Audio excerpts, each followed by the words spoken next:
Welcome to our channel. Today we how to restore column values in monday.com after rollback, beginner guide step by step clearly.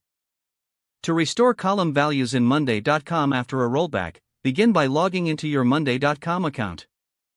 Navigate to the relevant board where you want to restore the column values. Locate the three dots in the upper right corner of the board. Click on the three dots to open a drop-down menu. Select Activity Log from the options available. In the Activity Log, you will see a list of actions taken on the board. Scroll through the log to find the rollback action you performed.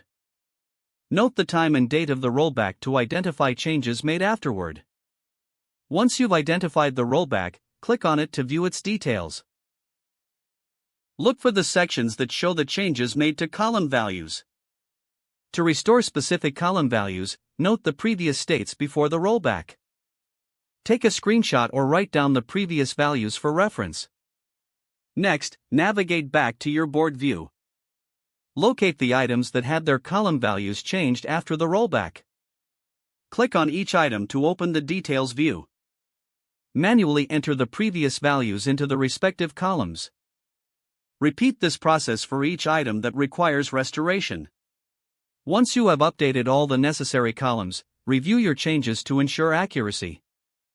Finally, monitor the board for any further updates or changes. If the page does not load, refresh the browser or try again in a private or incognito window.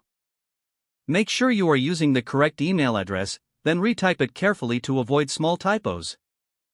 If your password is not accepted, use the reset option and create a new strong password you can remember. Check your spam folder for verification or security emails, then complete any requested confirmation steps. Enable two-factor authentication if available to improve account security and reduce unauthorized access risk. After signing in, review your profile details so your contact information and settings are accurate and current. If you see an error message, note it down and try again after restarting your device and internet connection. Log out when you finish, especially on shared devices, to keep your account and payment information secure. If the page does not load, refresh the browser or try again in a private or incognito window. Don't forget to like this video and subscribe to our channel for more step-by-step tech guides.